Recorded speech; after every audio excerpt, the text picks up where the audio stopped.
iRacing is a sim racing game that combines a true-to-life racing experience with an online community of virtual racers from all around the globe. iRacing offers a multitude of officially licensed cars and tracks, laser scanned with millimeter accuracy. Their car models and mechanical systems are based on real-world physics, engineered in cooperation with manufacturers and race teams. Their skill license system ranges from rookie to pro, ensuring members are always pitted against those with similar skill sets. Members are able to sign up for a weekly race series, compete in time trials, host a private race with friends, and participate in racing leagues created and run by the community. With over 170,000 members, iRacing works in partnership with renowned motorsports organizations like NASCAR to deliver virtual races based on the real-life NASCAR Cup Series, as well as many other series on the NASCAR ladder. iRacing also features team racing, providing a variety of options for members to create and manage their own teams, race with friends or real-world teammates in full-length endurance events like the 24 Hours of Daytona, Spa 24, or the Bathurst 12 Hour. Additional partners include IMSA, World of Outlaws, Supercars, and IndyCar, allowing members to race in their very own Indianapolis 500, Bathurst 1000, Chili Bowl, and many more iconic events. This is iRacing, delivering the most authentic racing experience short of getting into a real race car. Sign up today at iRacing.com.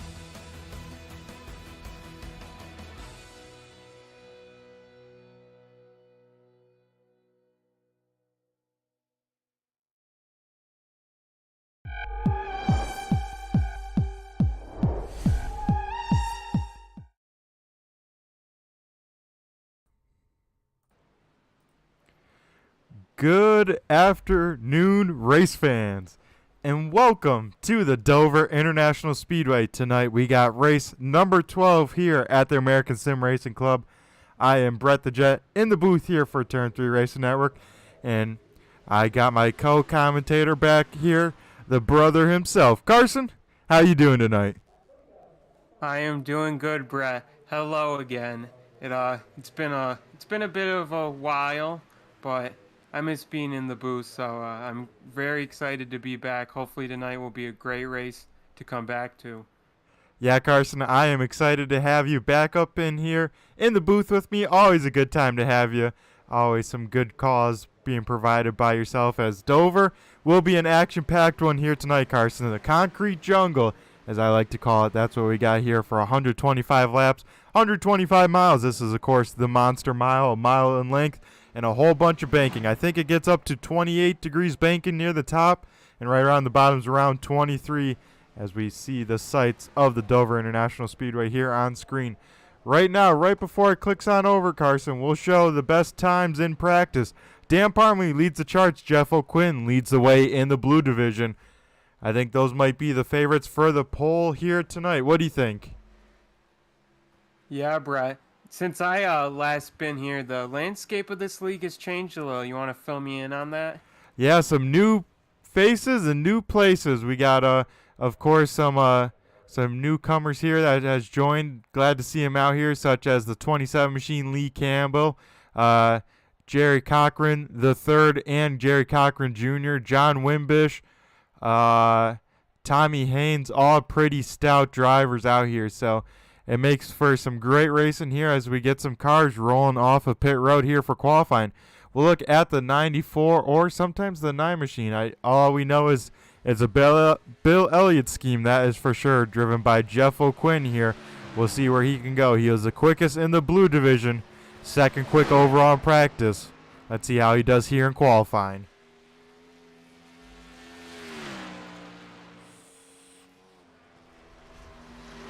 As he heads down into turns 1 and 2. Doesn't quite get the bottom, Carson, but he is carrying a lot of speed in that Coors Light number 9 machine. We'll have to see where he goes, but carrying a lot of speed. And I assume the first lap will be the money lap. We'll see if that's the case, but I would have to think so with the tire wear around this place. We'll get the timing and scoring up on the left side of our screen and see where people slot on in. Right now, Jeff O'Quinn to the top of the board We'll see where he goes lap number 2. And Dan Parmley now jumps him right as I say that. So Dan Parmley, provisional pole as Jeff O'Quinn messes up 3 and 4 just a little bit. Gets in there a little too hot. We'll see if he can save this lap, but I doubt it'll be enough to knock off Dan Parmley with that 23.34.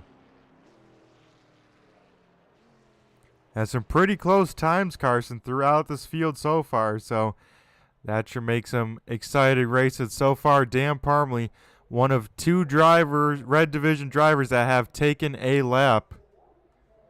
As now we'll look for the 59 machine of Nathan Henry. He rolling out of pit road here, and we'll see where the CarQuest number 59 machine can put himself, as we've had 10 drivers take a lap time. Jerry Cochran III goes P number 2 right now, Carson. Pretty good running. Pretty much identical lap times from Dan Parmley, so that 81 machine has some good speed built into it here for Dover. Yeah, it doesn't get much closer than that, Brett, between those two.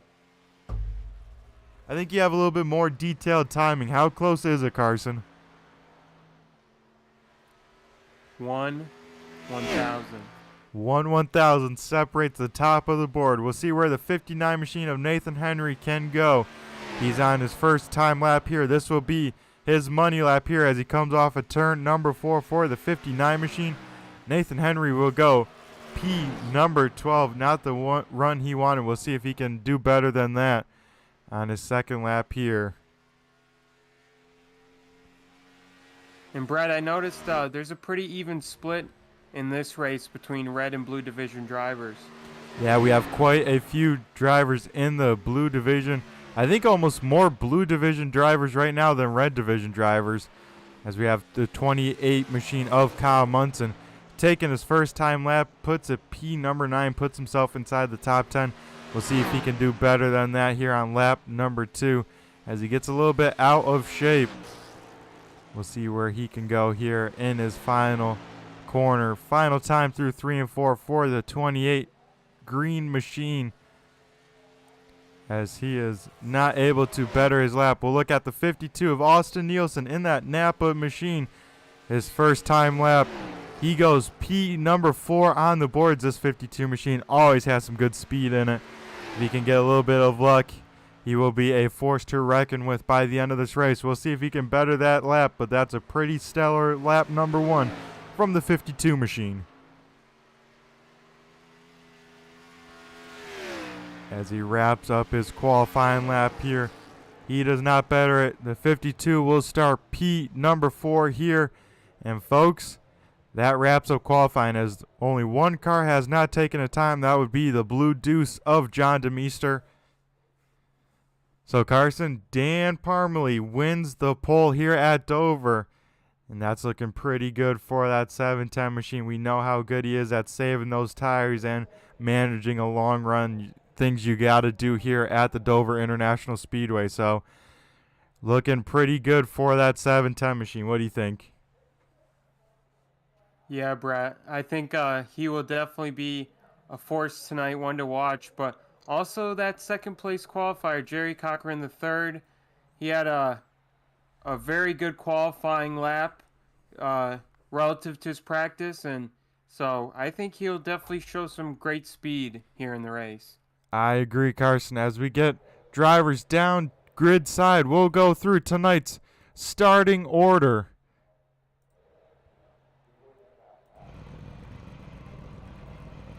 As on the pole, the 710 machine of Dan the Man Parmley for PPEM puts it, of course, on the pole. Starting to his outside, Jerry Cochran III in that 81 machine. Row number 2 will be made up of Jeff O'Quinn in the 94 with Austin Nielsen in the 52 to his outside. Row number 3 will be Tommy Haynes in the 17 and Lee Campbell. Heck of a qualifying run from the 27. Will start 6th. Pick up from there. Starting in the 7th position is the 223 of Andrew Burr.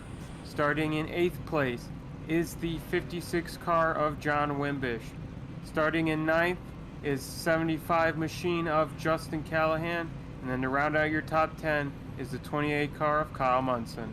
Eric Papanow in the 43 will start P number 11. 12th will go to John Sinu in the 86 machine. Dave Payton in the 38 K&M machine will start 13th. 14th goes to Nathan Henry in the 59 machine. Then 15th will be Jerry Cochran Jr. in the 82. And rounding out our starting field tonight, John DeMeester in the Blue Deuce will start shotgun on the field. Carson, 125 laps around this place. Stage caution at number 35. It should be a great one. I'm excited. Yeah, when is it not great racing at Dover, Brett? This should be awesome. Yeah. The last couple times I've come to Dover to broadcast, Carson, we've seen a car upside down. We'll see if that's the case tonight, but another pretty stout looking field, and if you're looking to join the league, be sure to check out AmericanSimRacingClub.com. There's still pit stalls available. Still got a little bit of time till the playoffs. We are on race number 12 of the season, but that doesn't mean that you still can't join and have some fun as we look at this front row here. Getting ready to go green. The pace car is in, Carson. You ready to go racing here at the Monster Mile? Yes, I am, Brett. And here we go. We'll wait for the 710 machine of Dan Parmley to fire on off, lead us to green flag racing. Dan Parmley fires on off. We are racing here at Dover. He gets a great start, and he's already 3 car lengths ahead of this field as they sailed off into turn number 1.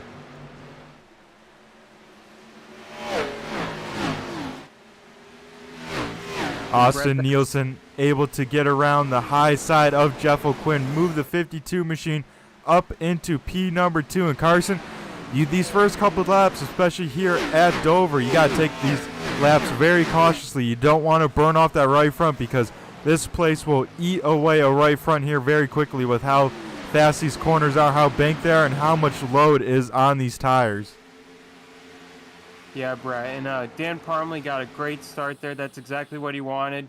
So he can now he's already got some separation, so now he can be more conservative with his tires and try to hold that lead.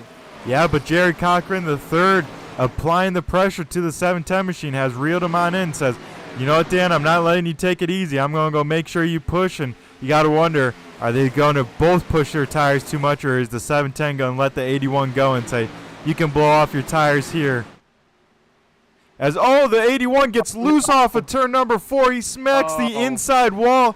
No yellow flag, but some heavy damage to our second place runner. He was running so good too, Carson. You hate to see it.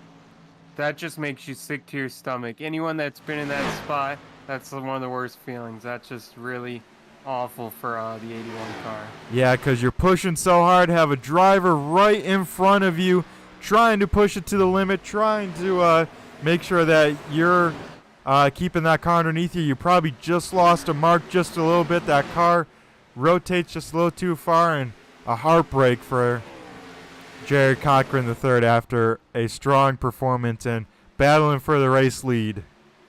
And it's twice as bad, too, when you don't get a caution for it either. Yep, can't even get the damage repaired or whatnot as he is down pit road here to do those repairs, but a tough break. As we look a little bit further back, Lee Campbell applying the pressure for Jeff O'Quinn. This could be the battle for the Blue Division lead here and P number 3 on the Speedway.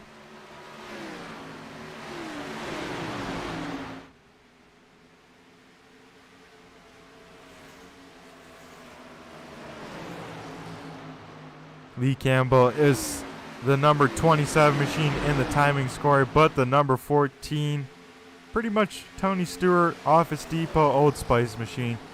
But he doesn't have it easy, Carson. Got a lot of cars right there behind him looking to make a move as well, as these cars getting the fields under them, seeing what kind of laps they can run, how hard they can push on these tires, because we saw with Cochran III how easy these cars can step out from underneath you. And this is one of the hardest places to save a car, Carson, with everything sloping to that inside wall.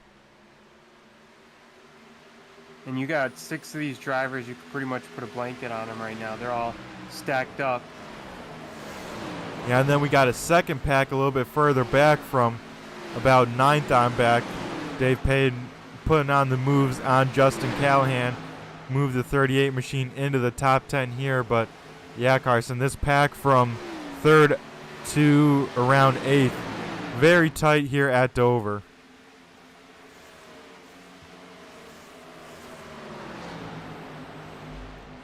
As these guys are racing to the stage caution, that's the one thing the 81 machine has to look forward to if he's not stuck on pits too long, is he can get back out there and at least get a lap back from this stage caution that's coming on out on 35.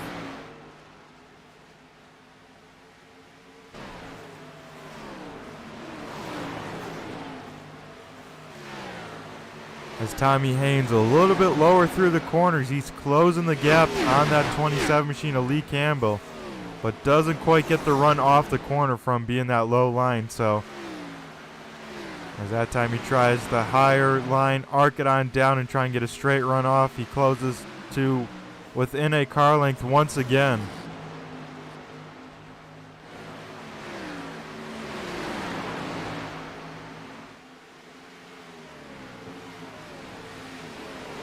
Brett, we're gonna have to see if anyone pushes to try to pushes their car to try to get to Dan.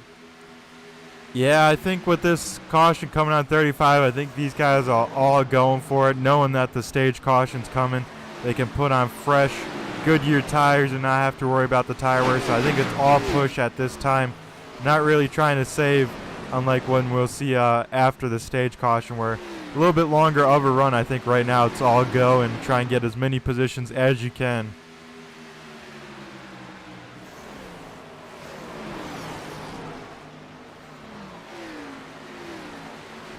And as you're saying that, Brett, that lead is slowly shrinking. Yeah, as we jump on board with the 17 machine, we'll see what it's like going around here in Carson. It's like a big roller coaster, you know. You kind of jump off each corner. It's kind of a hump, and then you do the same thing going into each corner. As yeah, Austin Nielsen is slowly reeling in our race leader here. He's about, I want to say, a second back or so right now.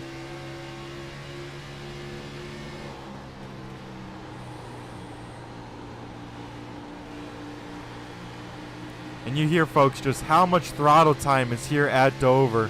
I mean, you're barely out of it, especially for a mile track. You're carrying an insane amount of speed here, and everything comes up so quick, whether it's a fellow racer or the wall. As we get side-by-side racing action here for P number 4 on the Speedway, Tommy Haynes to the inside of Lee Campbell. Tommy washed up just a little. Lee had to go super wide. That now opens up the door for John Wimbish in that 56 machine here.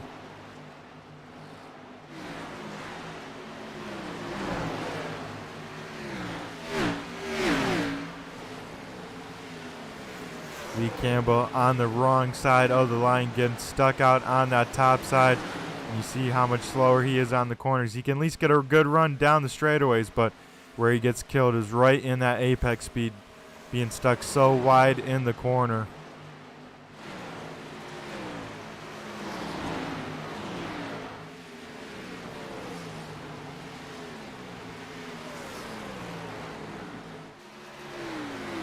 As Lee Campbell trying to defend that position from the 28 of Kyle Munson.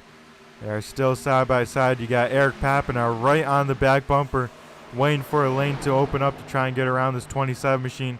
And now John Sanu's throwing his hat in the mix, bringing along Dave Payton as well. As the 86 Luke Transport machine gets around Lee Campbell. That puts Lee Campbell all the way from, I want to say 4th, Carson, all the way back down to 9th. So that's how quickly you can lose 5 positions around this mile speedway. We almost got 3 wide in front of them from Kyle Munson, John Wimbish, and Eric Papinow. These guys are going at it.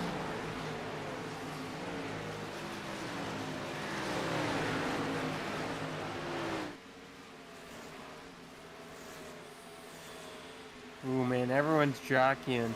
We're gonna see some. I think we're gonna see some aggressive moves here toward the end of the towards the stage break. Yeah, 15 laps to go till the stage break. So these guys trying to get as many positions as you can but also it's kind of showing who pushed their tires too much too early, as these tires already are wearing 20 laps into a run. That just shows you how fast these tires get eaten away here by Miles the Monster.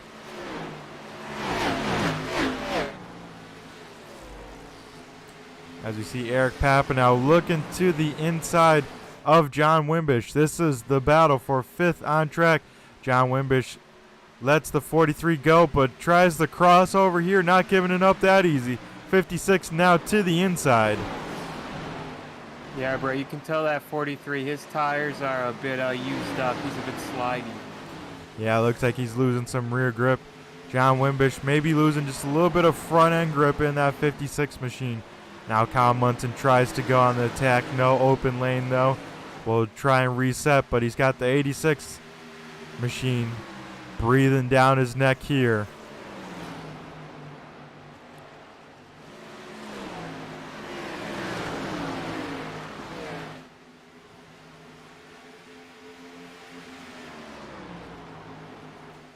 As battle for the race lead, Carson, they are within a quarter second of each other. Austin Nielsen has ran down the 710 of Dan Parmalee. As John Wimbish is now side by side with Kyle Munson. Kyle Munson able to complete the pass off of turn number 2 there. Now John Sanu gets his nose in there. He's now to the inside of the 56 machine. This is the battle for now 7th on the track.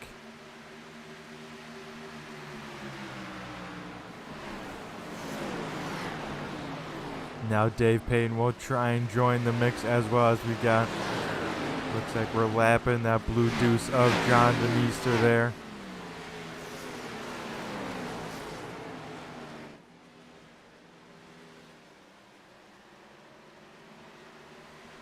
As Dave Payton, with a very wide entry due to that lap car, gets an awesome run off of turn number 4, dives to the inside of the 56. I think that 38 machine will take 8th position. He does, away from the 56, and now sets his sights on the 86 machine. As we go up to the front here, the gap is closed even more here. Austin Nielsen now within 2/10 of the race leader, about 2 car lengths here as we close to the end of stage number 1.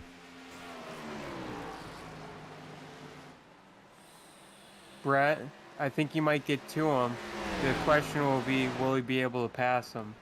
Yep, that is the question of the day. It's one thing to get to someone, it's a whole nother to pass them, especially here at Dover, where the speeds are just so intense. You just got to hope they make a mistake and that you can capitalize on it.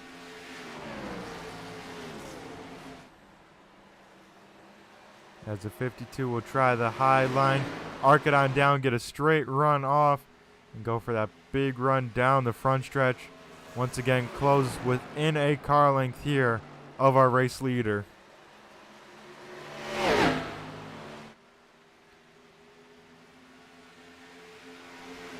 They got 5 laps to settle it between the two, Carson. Can Austin Nielsen get it done, or will Dan Parmalee go wire to wire in this first stage? As Austin Nielsen gets a run, he's to the inside of the race lead going into turn number 1 here. Dan Parmalee sails it on in there, tries to get that big run off the corner. There'll be door, and Dan Parmalee able to defend the position. I thought there'll be door to door down the backstretch. That isn't the case. The 710 able to defend. He's got to do it though for another 3 laps, excuse me.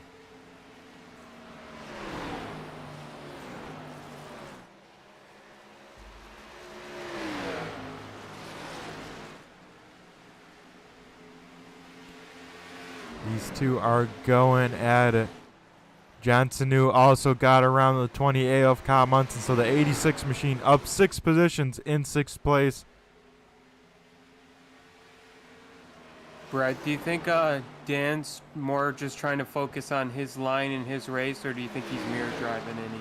Oh, I mean, anytime you're in the car like that with a car that close to you, you're of course looking in the mirror as much as you're telling yourself not to. You're seeing what line they're running, where they're beating you, you know, if they're coming on a run or whatnot. So he's definitely looking in the mirror, making sure that he does everything he can to keep that 52 machine behind him and get as much points as he can before our competition caution.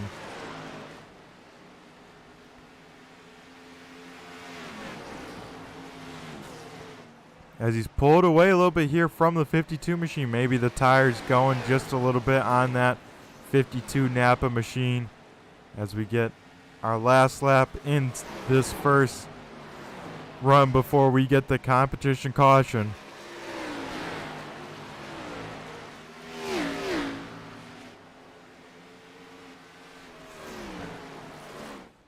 As we head through 3 and 4 here, the 710 machine of Dan Parmley able to defend it. We should get the yellow flag anytime here.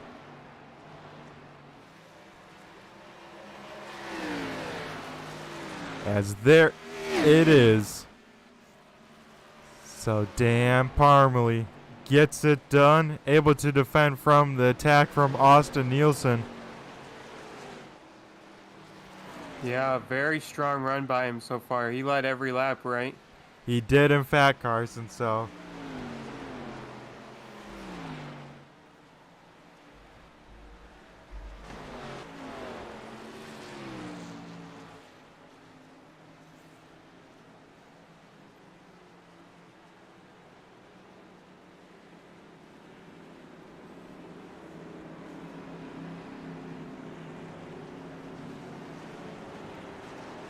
as Carson, we'll see these cars fill up on fuel here, take 4 Goodyear tires, and see where they end up off of pit road here as we see the field dive down pit road and get their stops on in.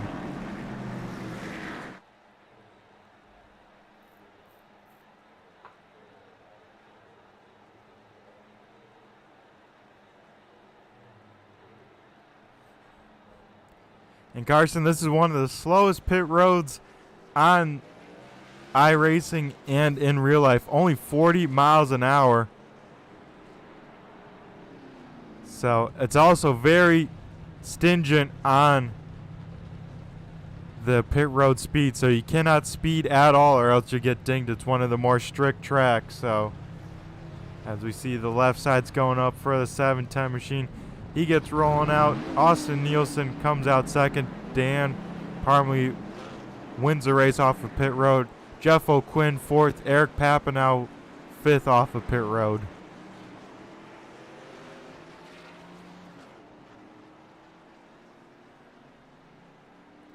As we see everyone else off of pit road, Carson, and this is where it gets interesting. This is where we'll see the true strategy come out with who can really save, if they can make it on fuel, all those big questions.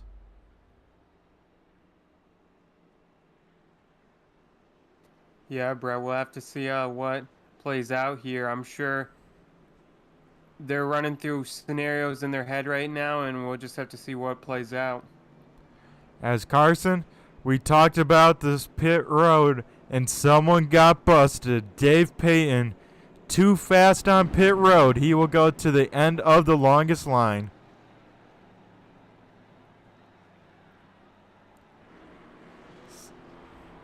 That is very unfortunate.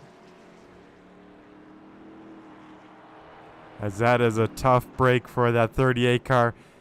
He was up around the 7th position, one of the biggest movers, now back to 13th position.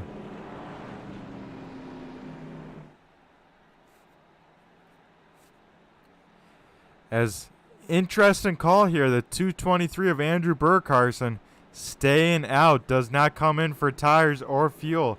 He may lead us to green flag here.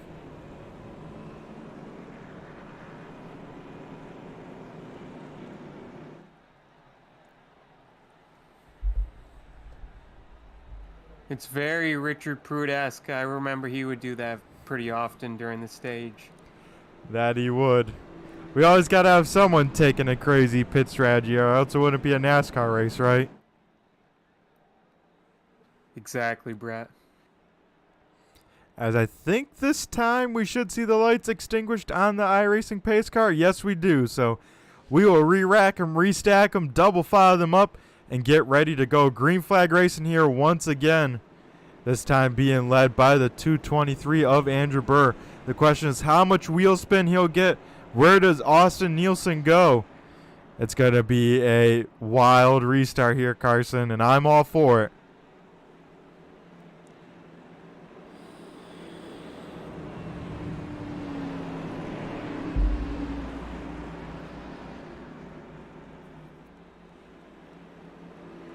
As Carson, I think there was actually another guy that got busted for speeding.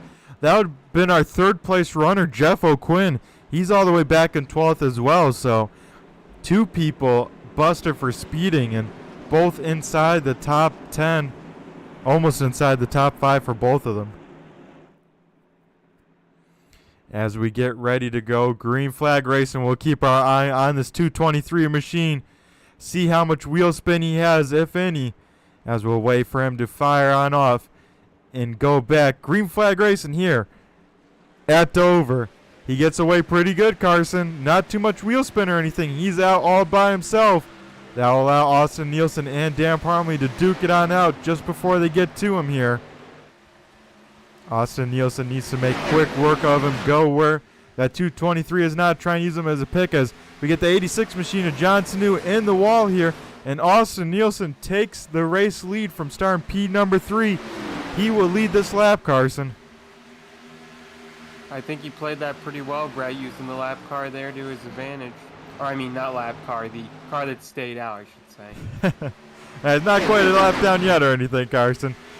As Austin Nielsen now leads the way. The key with that 52 machine is going to be not to push too hard. He doesn't have anyone in front of him to reference how hard to push these tires, especially with this long run ahead of us, about 80 laps. So he's going to have a tough ask as Dan Parmley now rides around in second place. Got his teammate Eric Papa now up to P number 3 with Tommy Haynes right on the back bumper as well. Kind of getting a 4-car breakaway as it looks like right now.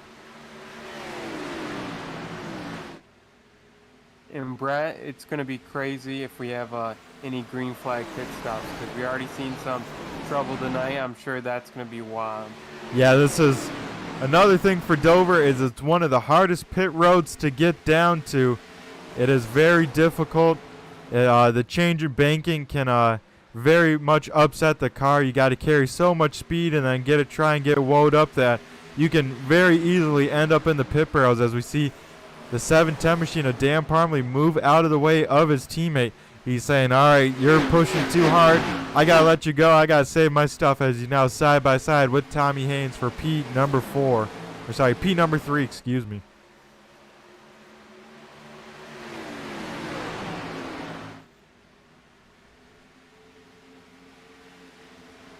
As we see some more cars entering this first group, we got Kyle Munson throwing his name in the hat. John Wimbish as well as Nathan Henry right there.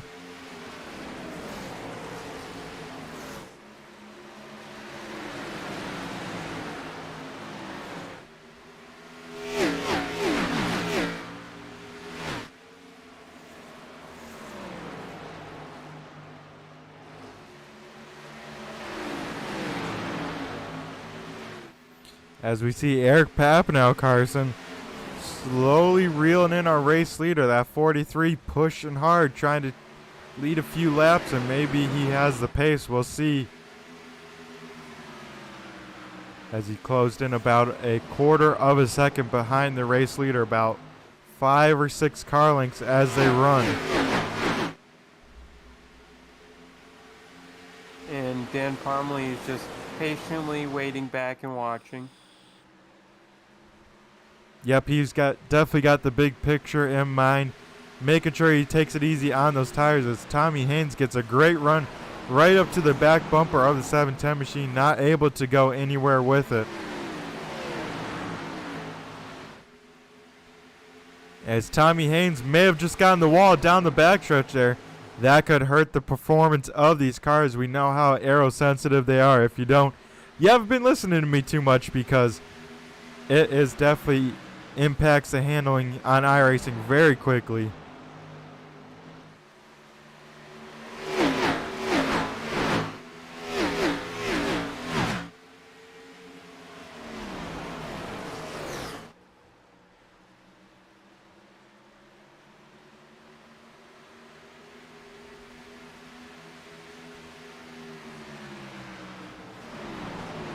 Brad, looks like Eric Papinow's closing in.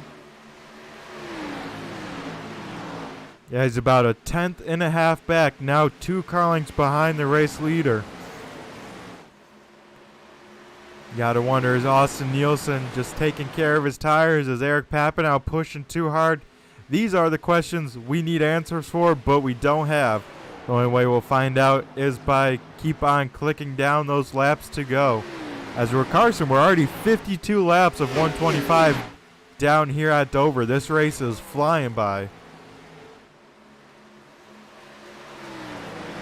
Well, a nice clean race does help it get done quicker, that's for sure. That is very true.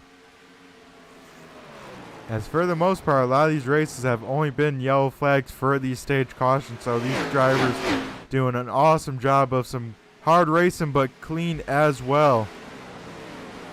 As we look over to the YouTube chat lands, we got Debbie Parmalee cheering on the Dan the Man fan club.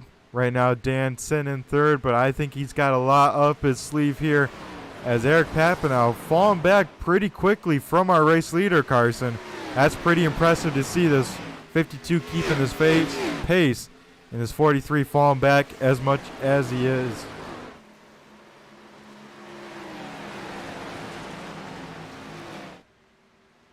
And then we also have Brantley Roden from the Harpoon Designs for the Cochran boys. He was cheering them on. Sadly, Jerry Cochran III got that incident there early. Was looking like a very strong run here at Dover. As Dan Parmalee is reeling in the gap for second. The question is, does Eric Papinow let him on go through, or do they race hard? Dan Parmalee also has Tommy Haynes right on his back bumper as well if he can't get a move done.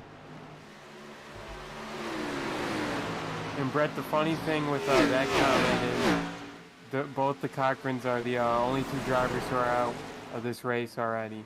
Yeah, so a tough break from that family here at Dover. Not the race they wanted to have.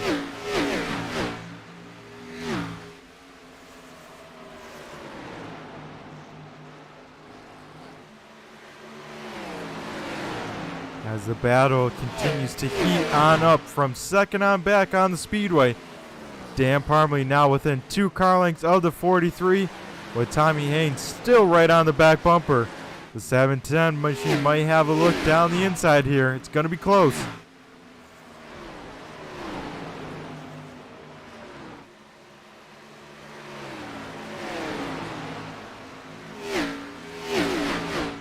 As both of these drivers, second and third, are both teammates, both driving for PPEM.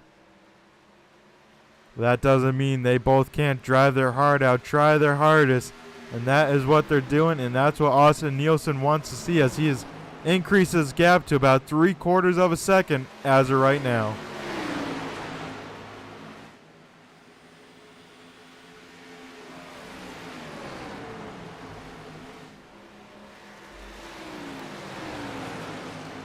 As Dan Parmalee makes it look easy, he gets around Eric Papinow. I think a little bit of teamwork was done there. He's able to get around him in one corner. Eric Papinow able to slide back down in front of the 17. A picture-perfect move by these guys. Now we'll see if Dan Parmalee can reel in the race leader here.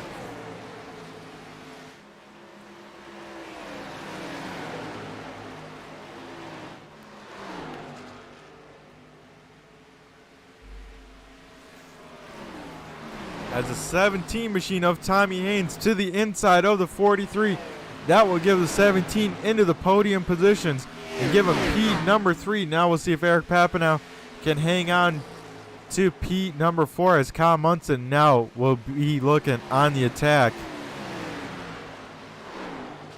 And Carson, with a little bit of time here, I say we stop the talking for a minute and we do a little crank it up. What do you say? I say, Brett, let's crank it up. We'll do some turn 3, turn it up. We'll be back on the other side.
And some impressive speed shots there, Carson, by our great camera crew. We are over halfway done in this race here. Next time by Austin Nielsen, we'll see cross flags. And he has about a second advantage over Dan Parmley as they run. But that shows you, Carson, just the kind of speeds around here at Dover. These cars are hauling around here. You don't got any room for mistake as we see the two of John DeMeester going a lap down here. And that time by cross flags for Austin Nielsen. Halfway down, halfway home here at Dover.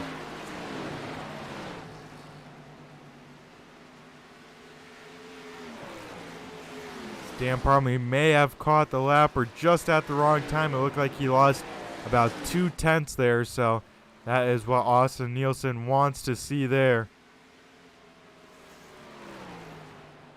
As Jeff O'Quinn has now reeled back in the 28 of Kyle Munson, who has reeled in the 43 of Eric Papanow. Jeff O'Quinn right now as they run is our current Blue Division leader. And we have our first green flag pit stops, Carson. Andrew Burr makes it down pit road. He did not pit under our competition caution, and he will be in there.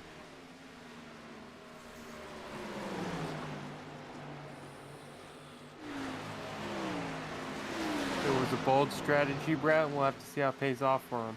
Yeah, he's going to be on way fresher tires because I think these guys will just not be able to make it on fuel, Carson. So Andrew Burr might be on the winning strategy with how much time he's going to be able to make up on these fresh tires for the second half of this race. Unless if these guys really start short pitting it, really cut it in half, and that would be pitting right around lap 80 or 90, Carson. So 20 more laps, and we'll have to see who decides to come on in and who tries to stretch this race on out.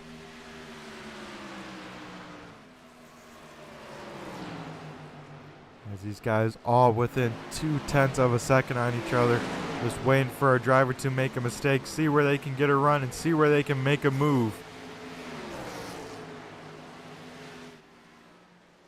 As a little bit further back for next position on track battle, we got Dave Payne applying the pressure to Nathan Henry for the 7th position.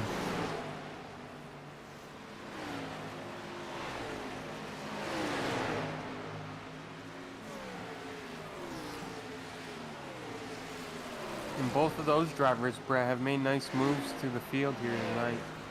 Yeah, Nathan Henry, one of the biggest movers, up 7 positions. Same with this 43 machine of Eric Papanow. He is also up 7 positions. Dave Payne, one of the other biggest movers, up 5 positions as they run.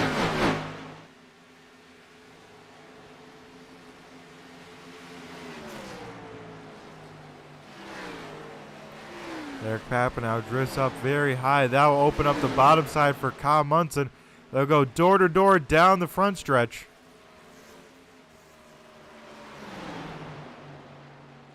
Kyle Munson able to make it stick. Jeff O'Quinn able to follow on through on the bottom. Move Jeff O'Quinn back inside the top 5 after getting that speeding penalty on pit road. He is back inside the top 5 and leading the blue division here at Dover.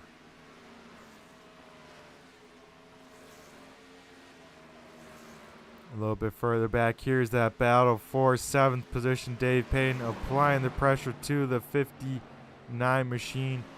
These guys taking it easy. I think they might be trying to go the distance. We'll have to see if they're able to. We see the 38 diving it down to the inside. He'll jump on the loud pedal at the apex, get the run. They'll be side by side coming off of turn 4 here. Like they almost waited, Carson, to start battling until we started looking at him. As Dave Payne now takes back over 7th position. This was, I think, about as high as that 38 car got before that penalty down pit road. As we see Jeff O'Quinn getting the job done on Kyle Munson. Jeff O'Quinn now goes up to P number 4. He sets his sights on Tommy Haynes, who's about 2 seconds in front of him. Up front, Austin Nielsen still hanging on to about a second lead over Dan Parmalee. And Carson, do you think we'll see any crazy strategies such as fuel only, maybe 2 tires, 4 tires? It's going to be interesting if these guys do have to pit just to splash and go. I'm intrigued to see what kind of calls are being made on top of these pit boxes. As here on lap 80, I think the pit window for green flag stops opens on up for the most part.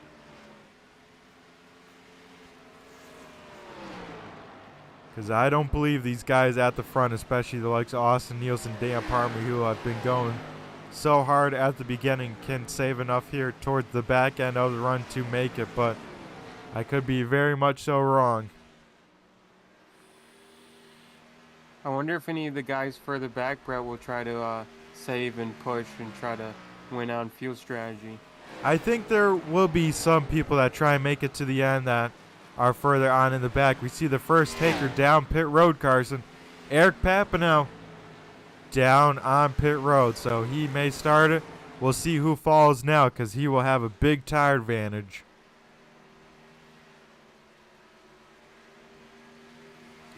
We'll jump on board on Austin Nielsen for the Mike's Garage onboard from the 52 machine. And we'll see what's making him so quick around Dover and see how these tires are wearing on off and see how long cars are out of the throttle now. And I'm liking the line from the 52 machine, a nice diamond where he drives it in there fairly hard, hits the straight line, kind of lets it wash on up, gets it to cut, jumps on the throttle, and then drives the car down the baking, get a straight run off the corner. I'm liking what I'm seeing out of the leader, Carson. Yeah, Brett, he is looking strong. I just wanted to ask you, what does it feel like in the car when the tires are completely gone? Oh, it drives like a dump truck, Carson. It's like someone just threw down water and you got no grip. The front end doesn't grip, so you push on up, you put more wheel in, and then when you try and jump in the throttle with that much more wheel, the back end starts snapping around. You start losing rear grip because now you got some understeer in the car and not doing what you want. As we see second place Dan Parmalee down pit road, Carson. Did he get it slowed down in time? Was he close? He hustled it in a bit. All right, so 710 machine down pit road, pretty close on the timer. We got the leader, Austin Nielsen, bringing it on down. He gets a woed on up, locks it up after the line. We'll have to see if he woed it on down enough. Right now, Jeff O'Quinn takes the race lead. Tommy Haynes also down pit road. Dave Payne and Nathan Henry as well. So a lot of cars down pit road here. Jeff O'Quinn, one of the few staying on out. We'll see if the 94 comes on in this time. As we hear him a lot out of the throttle. He stays on out for another lap, Carson. If I had to guess, Brett, probably a points move, trying to pick up a few lap lead points.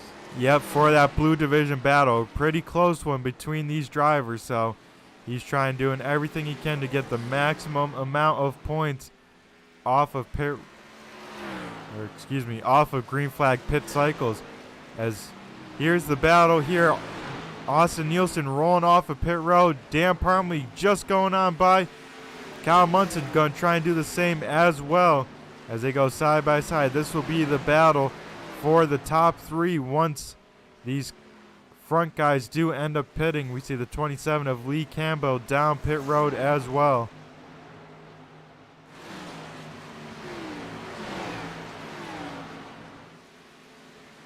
So Kyle Munson able to get the job done. He's able to get around the 52 machine.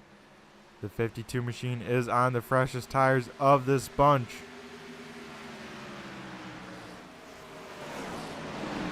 As Dan Parmley tries to make his way through this field. Jeff O'Quinn still out here, Carson. I think he's going to try and go as long as he can.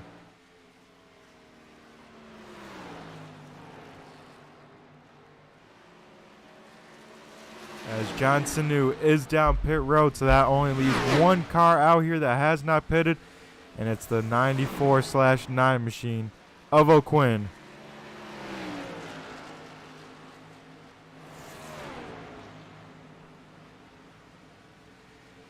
And Brett, we've seen a lot of good tire-saving drivers toward the front tonight. I don't think that's a coincidence. Nope, especially here. We talked about it all night long about how important tire saving is, and we see those drivers really prevailing here as we get some lap traffic here for these guys battling for second on back. Austin Nielsen still not able to get around the 28 of Kyle Munson.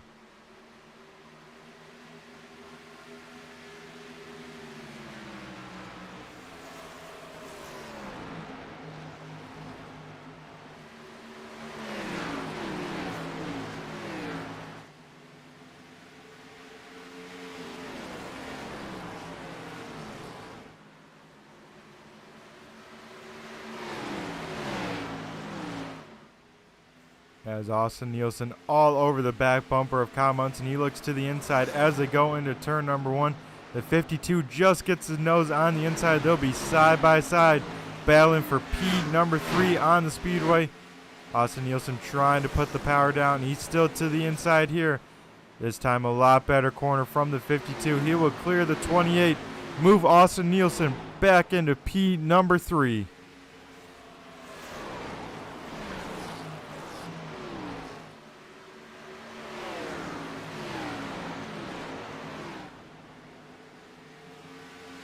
And now the roles are reversed. Dan Parmley with about a second gap over Austin Nielsen. We'll see if he can reel him back in.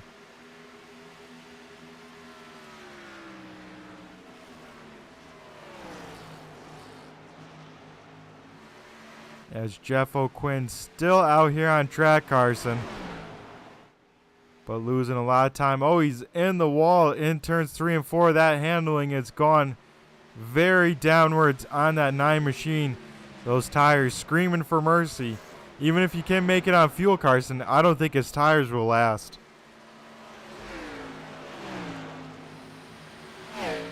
Yeah, Brett. Like you're saying, the track goes from a racetrack to an ice skating rink. And for half of it, especially when the tires get this old, it's all about just keeping that thing in one piece. Keeping it out of the wall. But you hear him, Carson. He's shutting off the car. He's coasting it. We'll ride on board with Jeff O'Quinn. He is in big-time fuel-saving mode as we ride on board and hear him shut it off and coast it.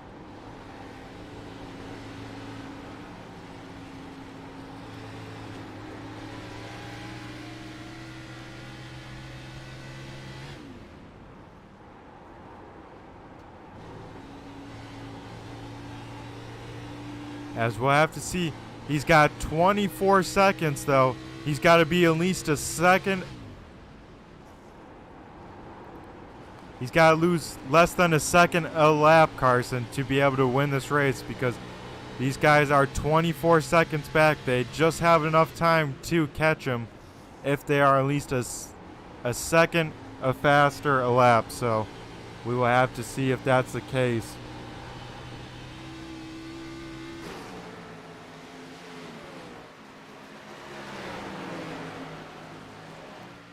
As Dan Parmley still leads the way in second place. Austin Nielsen in third, but Austin Nielsen also needs to get around that 56 of John Wimbish, who is a lap down as they run right here on track.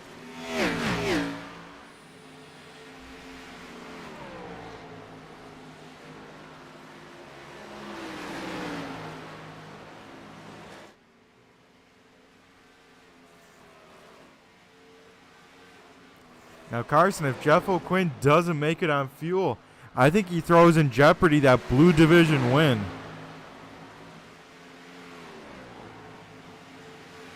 Yeah, Brett. It's definitely going to come down to the wire for him. He's really got to save. So far, he's really trying to, but it's going to be a tight one. Yeah, the Dan Parmley and them already 18 seconds in the gap.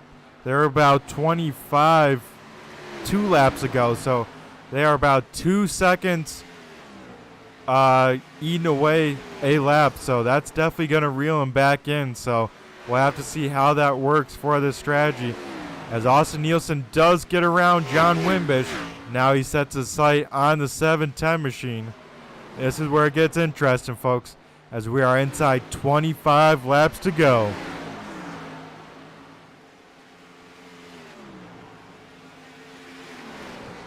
As it looks like Tommy Haynes under fire from, he's putting the fire to the 43 of Eric Papineau. We saw the 43 machine come in very early, take that set of tires, and now they might be falling on off already, as Tommy Haynes puts himself inside the top 5.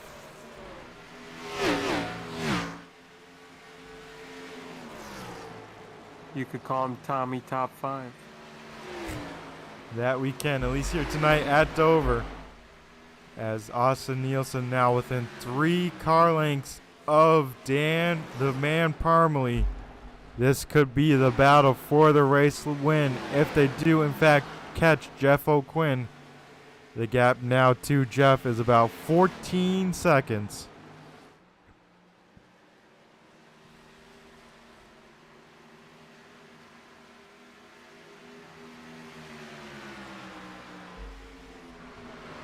Carson, I don't believe Austin Nielsen has won a sportsman race. I don't think he's won a ASRC race, so he's going to try and make it his first one here. We'll have to see if he can get it done. That's surprising, Brad. He is a very good driver. I remember early in the year I saw him have some great runs, so he's definitely due for a win. Yeah, he is. He has been so good, and it seems like every time he's up there, he gets some sort of bad luck, whether his own doing or someone else's. But tonight, that 52 machine looking very strong.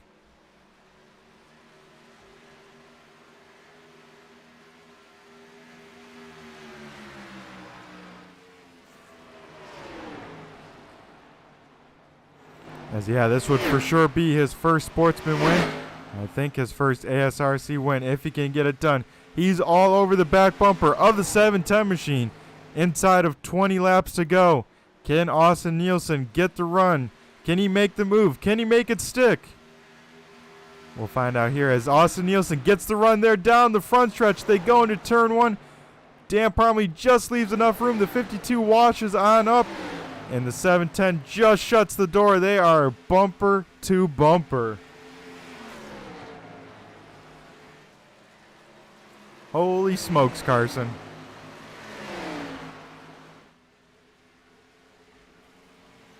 Yeah, Brad, and to win, he's got to pass Dan Parmley, and that right there is a tough man to pass. Yep, Dan the Man, that's a tall order to get around him, especially how good he is. Dan Parmley pretty good under pressure. Usually doesn't make a mistake. If he does, you only get one shot at it, so Austin Nielsen's going to have to make the most of it, but that 52, man, he gets an awesome run off of turn 4 there. He kind of does the double apex, gets a straight shot off, and man, does he get a heck of a run down this front stretch. We'll see how these guys get around these lap cars here in front.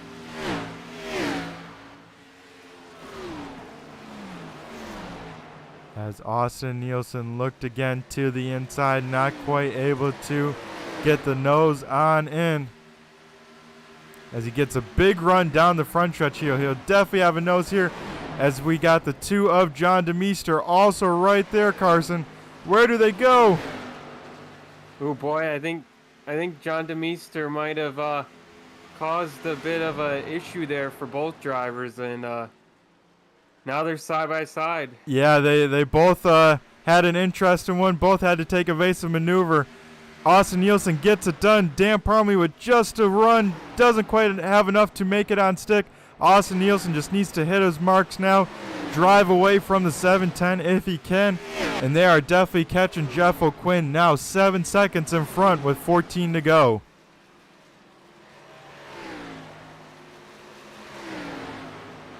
Wow, my heart was pounding there, especially with the lap traffic involved.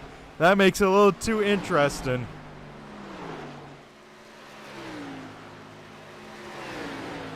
I bet though, Brett, your heart wasn't pounding as much as John DeMeester's. Yeah, or even Austin Nielsen. I'm sure he's like, oh no, where do I go? What do I do?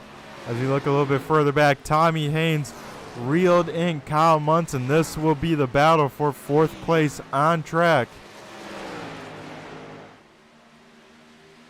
That 17 machine, a very sporty looking wrap on that car, and he's putting that thing to the front. Now inside of the top 5, trying to make it in the top 4 if he can gird around that green machine of Kyle Munson.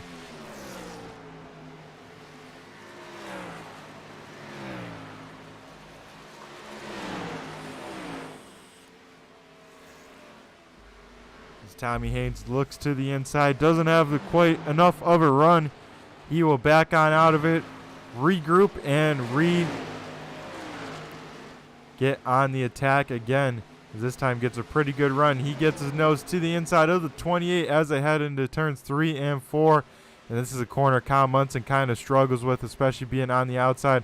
But the 28 tries the crossover, doesn't have enough of a run. Give P number 4 to the 17 machine. Now Austin Nielsen within 4 seconds of Jeff O'Quinn.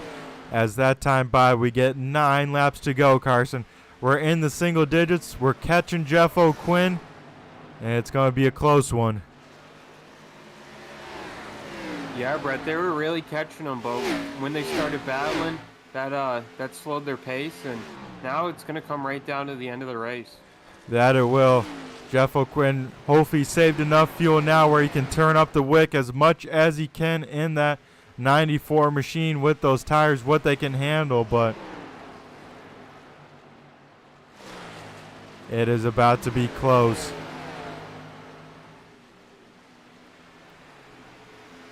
As Jeff O'Quinn has pretty good pace down the straightaways. Where he gets killed is corner entry and the middle of the corner.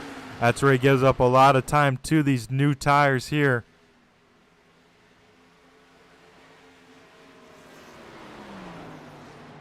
As we get 7 laps to go, we're keeping our eye here. We'll see how Austin Nielsen can get around Nathan Henry in that 59 machine. Nathan, I think, had some sort of trouble on pit road. Down in 14th, must have had to come to serve a penalty. Looks like he was down twice, so it looks like he did have to serve a penalty. So a tough break. Oh man, Carson, we almost had a yellow. I think Justin Callahan got out of shape, but he's able to keep it under control, and we stay green flag racing. That could have thrown a huge wrench in this plan. As we look up to the front, they get around Nathan Henry here. Now Austin Nielsen sets his sights on the race leader of Jeff O'Quinn as we get 5 laps to go. Jeff O'Quinn just needed this race to be 5 laps shorter than the scheduled distance. That's what he needed to win this race, as now he comes under fire from Austin Nielsen. Austin Nielsen will be able to get past him like he's standing still. The 9 just hanging on with the old tires. He may be able to hang on to third, Carson, if he has enough fuel here as we get 4 laps to go. And I got to give it to Jeff O'Quinn. That was very good racing etiquette there. He knew that those guys were faster. He didn't try to do anything stupid or crazy, and let him battle it out for the win. Yep, awesome job by all those drivers, especially Jeff O'Quinn. Class act. And hopefully he stays in this position, and would love to talk to him about the strategy by the end of the race. But 3 laps to go, we go back up to the front. Dan Parmley kind of closing in the gap a little bit, but I think it'll be too little too late here with 3 laps to go.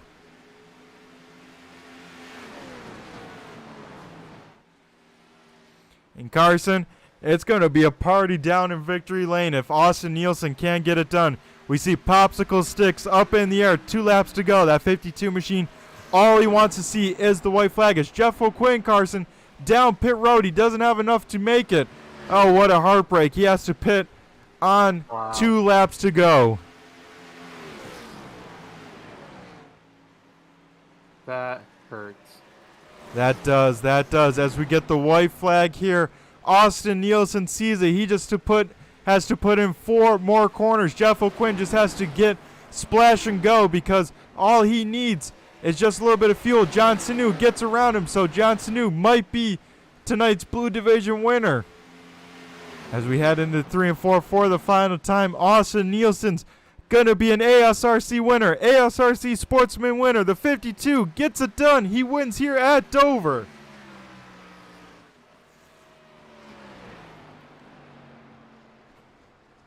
Holy smokes, Carson. And Brad, I bet for the 52, it feels like a weight has been lifted. He's broken his winless curse, and he's a victor here tonight. He is. He adds his name to the premier winners in the ASRC and the ASRC Sportsman Series. We'll see him burning on down. I can't wait for the interview. I'm sure he's pumped up, Carson. Is it the first one's the best one? I think so. Especially when you come this long waiting for it and it finally happens. I think so, Carson. Especially to win it like that, you know. You don't go flag to flag. You don't just ride it. You had to do quite a few battling and whatnot. So I'm sure this will mean a lot to this 52 machine as we see him burn it down on the front stretch here for the fans at home and at Dover.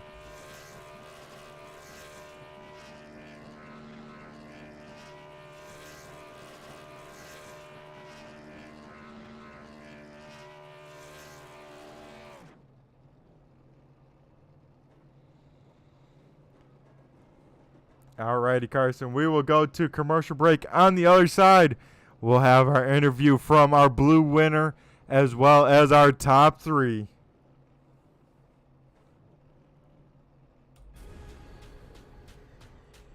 The most realistic online racing sim ever made. This is iRacing. Detailed laser scan tracks, fully dynamic real-world cars, and over 50 series to choose from. 6 online world championships offering over $400,000 in annual prizes. This is the original esport racing game. This is iRacing.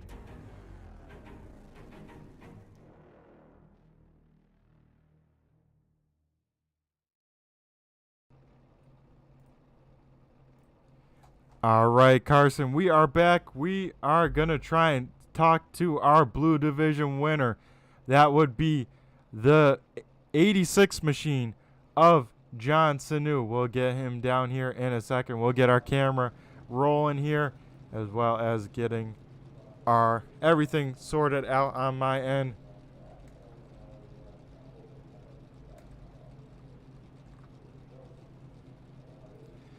As we now get a word with the 86 machine. John, do you got a copy? It's Brett the Jet in the booth here. Yep, I got a copy, Brett. Alrighty, John. How was this 86 machine? It seemed like you were going to the front, especially in that first run. and then you get it done. Pick up the Blue Division win. How was it? Yeah, this is a really fun track. It takes a little bit of work.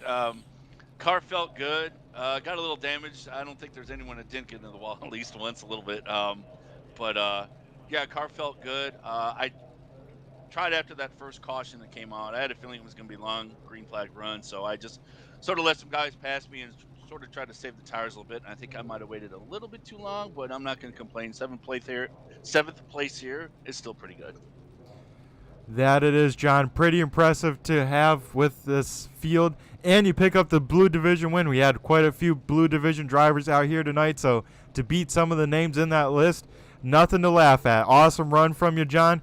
And how was the tire fall off here? It seemed like it was pretty apparent, especially about 20 laps in or later. Yeah, it really does. You really can't press it hard. You really burn them up early, and they wear off no matter what. But I actually found a little groove. I was actually coming a little high and diamonding the corner off a little bit, and that seemed to give me a pretty good run center off. It's just trying to be patient to get in to let the car start rotating, because yeah, the tires do fall off. It gets a little squirrely, a little sketch, but that's what makes this track so much fun. Yeah, this place is high speed but also low grip, so it makes for a fun combo as long as you keep it off the wall and keeping it facing the right direction, as you did a great job doing here tonight, John. And before we let you go and celebrate this Blue Division win, I'm going to go give the stage to you and thank whoever you need to for this 86 team here tonight. All right, thanks, Brett. I'd like to thank all my sponsors, Luke Transport, Luke Oil, County Line Orchard, Litco, and the whole Luke family brands for helping sponsor me and giving me the opportunity to drive their race car here today in this awesome league. All righty, John. Well, I'm trying to think. Have you won a Blue Division before? I have not. This is my first in the Xfinity Series division here. All righty. Well, awesome, John. John, glad to have you in victory lane for the Blue Division. Hats off to you. Give yourself a pat on the back. You find yourself in victory lane here. So, once again, awesome job. And go celebrate it. And we'll catch you on the flip side. You have a great rest of your night. Thank you too, Brett. You have a good one. Alrighty, folks, that was our Blue Division winner, John Sanu, in the 86 machine, getting the job done. Now we'll go to our third place finisher, Tommy Haynes, in that 17 machine. Tommy, do you got a copy? It's Brett the Jet in the booth here. Yeah, it's 10-4, buddy. Alrighty, man. How was this car tonight? It seemed like you could go wherever you needed to. It seemed like this car was driving through this field and picking up a top three pretty good from you. Yeah, I had a pretty fast car tonight. Need to get a few laps on my tires, and then I was pretty good there. I was racing with Dan and Austin there in that one, I guess after the 35 lap caution. I feel like I could have got by Dan there, but I wasn't going to press the issue. I was just going to try to ride there a little bit and see what happens then. But I'm just happy to get out of here with a third place finish. Yeah, that's pretty impressive to have, Tommy, especially with how little starts you've had with us. Glad to see some success out of that 17 machine. Always look for you, especially in the top 5 here recently.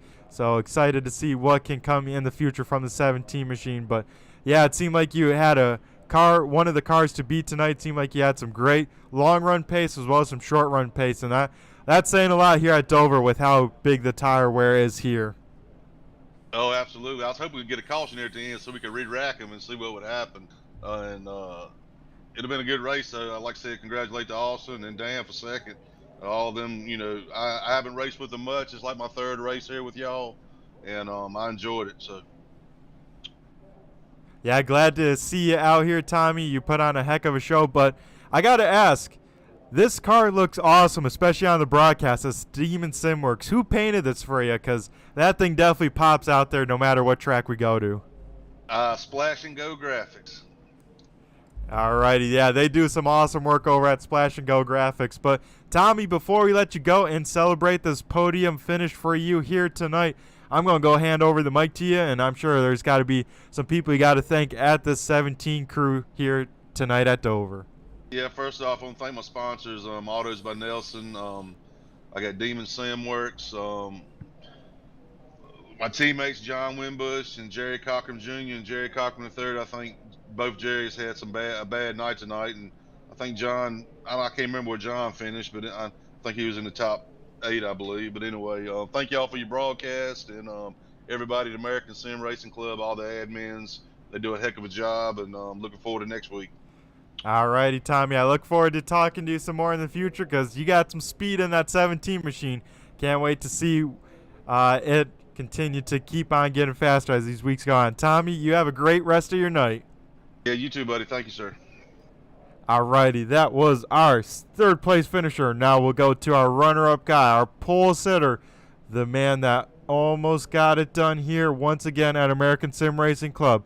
That would be Dan the Man Parmalee, finishing in the runner-up spot. Dan, do you got a copy? It's Brett the Jet in the booth here. I got you, Brett. I think I finally caught my breath.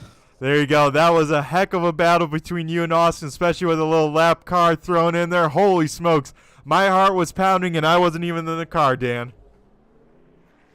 It was definitely wild.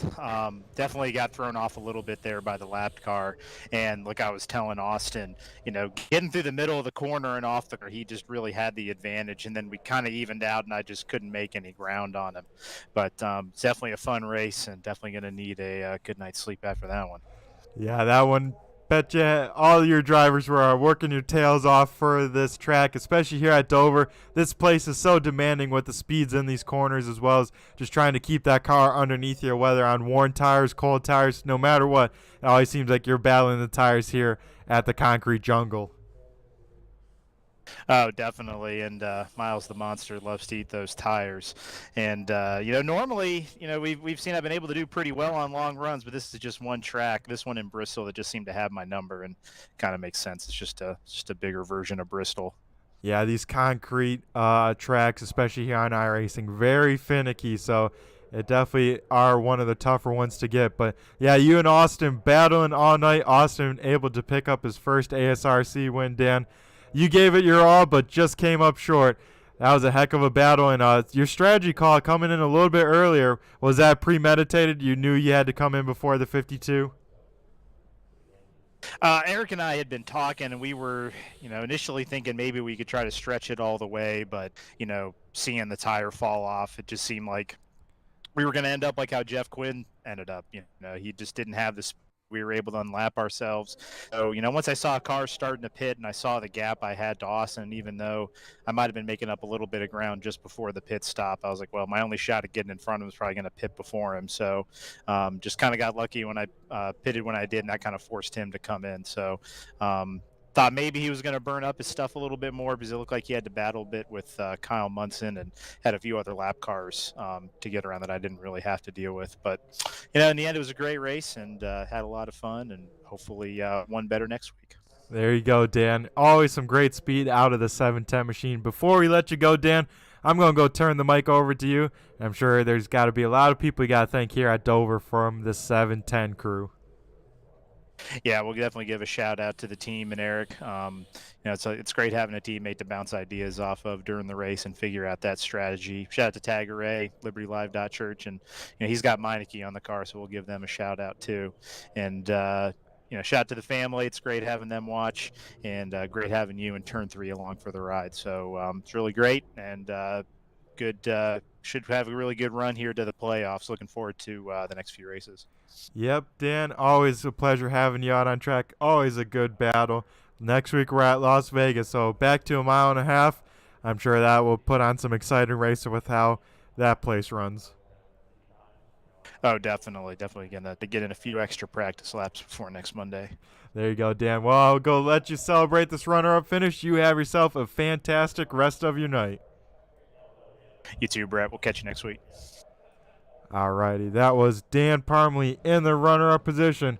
Now we'll go talk to our race winner. Austin Nielsen gets it done. Can't wait for this interview. Austin, you got a copy? It's Brett the Jet in the booth here. I got you, Brett. Alrighty, man. On a scale 1 to 10, what's your excitement? I know we had to make you wait. You probably calmed down a little bit, but how are you feeling? Oh, I'm ecstatic, man. I'm so happy I finally got this weight off my shoulders with my first win. Yep, you finally got the monkey off your back. You get it done. Park it in victory lane, Austin. Heck of a job. What a battle. I got to ask, what was it like going through side by side with Dan Parmley there with that lapper involved. I bet your heart was racing. Mine was up in the booth. I wasn't even in a car. Yeah, it was racing pretty heavy there. I mean, the first run I ran up to Dan up until the stage break, and I just got too tight and couldn't pass him. I mean, it was just like so arrow tight here. And then that second run, someone stayed out, and I got lucky and took the lead from him and set sail for a while. And then honestly, I got scared at the green flag pit stops because I came out of the pits. Dan was a second and a half ahead of me, and I realized Jeff was a lap and a half ahead of us, and I was just like, "Uh-oh." So I drove the car as hard as I could without hitting the wall, and it was slipping, sliding, getting tight. I had cars in front of me, and it was just crazy. Yeah, you definitely had to work for this first win, that's for sure, Austin. You couldn't just set sails, set the pace, and then go with that. You had to, of course, battle Kyle Munson out of the pits, then lap cars, and then ultimately Dan Parmley, and then also reel in Jeff O'Quinn as well. So you had your hands full, but an awesome job getting it done here tonight at Dover.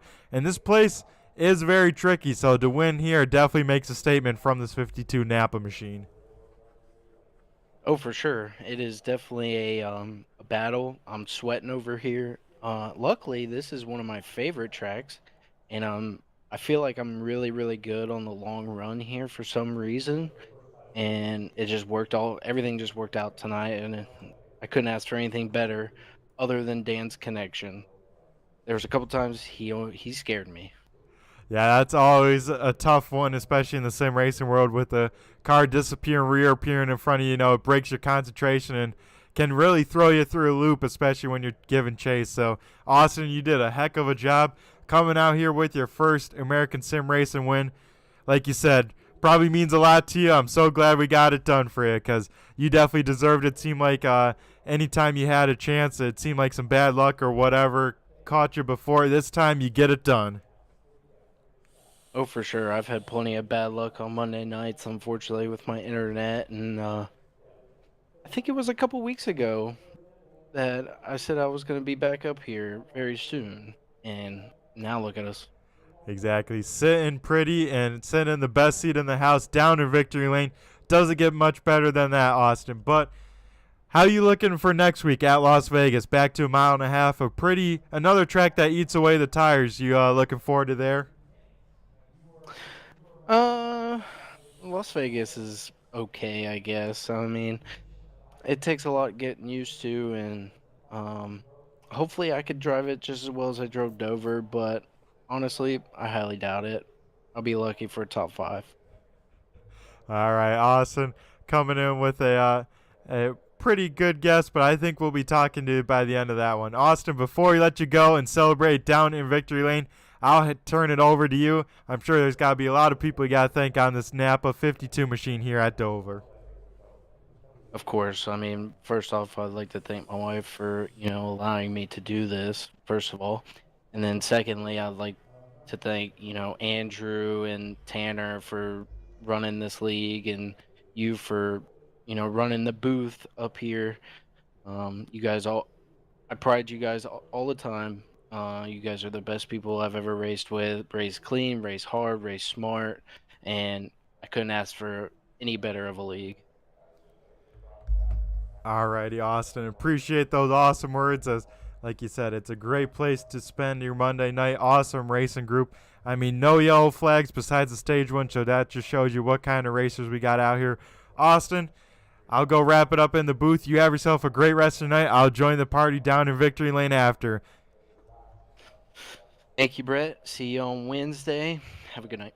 Yep, you as well, Austin. Can't wait to battle you there. Maybe you can try and make it a 2 in a row this week. Yeah, seems like the Las Vegas week. Anyways, have a good night. You too. Alrighty, Carson. That wraps up our interviews. Heck of a race. What'd you think about it? Brad, I think one of the most impressive things was just how clean it was throughout this race. No cautions and no real incidents. Big props to all the drivers out here in ASRC Sportsman Series for tonight's race. But congrats to Austin Nielsen. He was once that competition caution came out, from that point on he had a super strong run, and for that first win it's special. So well done by him. Awesome to see. Yeah, and 2 first-time winners here tonight. One, of course, being Austin Nielsen picking up the overall win, but also John Sanu picking up his first Blue Division win as well. So awesome job by these drivers. Carson, what do you say we run through tonight's finishing order? Right before we do, though, interesting, we had it quite mixed up with blue and red drivers from qualifying, but after the race is all finished, pretty much red drivers up front, blue drivers following. So something to keep in mind there. But we'll run through the finishing order. Austin Nielsen in the 52 machine gets the job done. He picks up his first ASRC win. Dan Parmley, a strong run, parks it in runner-up position. Tommy Haynes in the 17 machine, looking pretty sporty as well, finishes third. Fourth goes to Kyle Munson in the 28, and rounding out our top 5 is Eric Papineau in the 43 machine. And to pick up from there, finishing in 6th place, the last car on the lead lap was the 38 car of David Payton. Then in 7th place, first car lap down then, and the Blue Division winner, the 86 car of John Sinu. In 8th place, it's the 56 car of John Wimbish. In 9th is the 27 of Lee Campbell. We saw him tonight having some good runs. And then to round out your top 10, the 223 of Andrew Burr. Yeah, Andrew had that interest and strategy call, gets it on done, and finishes inside the top 10 with that. Following him, Justin Callahan in the 75 finished 11th. 12th goes to Jeff O'Quinn in the 94. We saw him have to pit, and he falls all the way back to 12th. John DeMeester in the Blue Deuce finishes 13th. 14th goes to Nathan Henry in the 59. Jerry Cochran Jr. finishes 15th. Jerry Cochran III finishes 16th. And that rounds out our finishing order tonight, Carson. A heck of a race, heck of a battle. Everyone did an awesome job. I'm pumped up to go into Las Vegas next week, Carson. I know about yourself. Well, Brett, this race was a real treat to come back to. I am excited for next week as well. Hopefully we can continue this great racing. I'm sure we will. These guys are awesome, and can't wait to see you there next week at Las Vegas. Yep, and before we wrap it on up, got to give a shout out to all the live viewers. Thank you to each and everyone tuning on in, watching it, sticking with us. Got to give a shout out to Debbie and Brantley for jumping in the YouTube chat lands, keeping us entertained here in the booth. Got to give a shout out to all of our competitors here tonight to put on the action that we can, of course, call in the booth. Got to give a shout out to ASRC and all the people that make things go around there with the admins, as well as the league sponsors of QuickTime Motorsports Media, Mike's Custom Garage and Speed Shop, and the 399 Esports Gang. And of course, Carson, got to give a big shout out to you. Thank you for joining me in the booth tonight. Always a pleasure, always a great time having you in here. I'm back, baby. And I'm glad to have it. And this, of course, this is Brett the Jet from Turn 3 Racing Network. Everyone have a great rest of your night. See you all same time, same place on the Turn 3 Racing Network. Be sure to tune on into them for your racing needs throughout the week. Be sure to check out some other broadcasters. There's always some great racing going on. Everyone, have a great rest of your night. Stay safe. And remember, just flew by you. Have a good night, everyone. See you.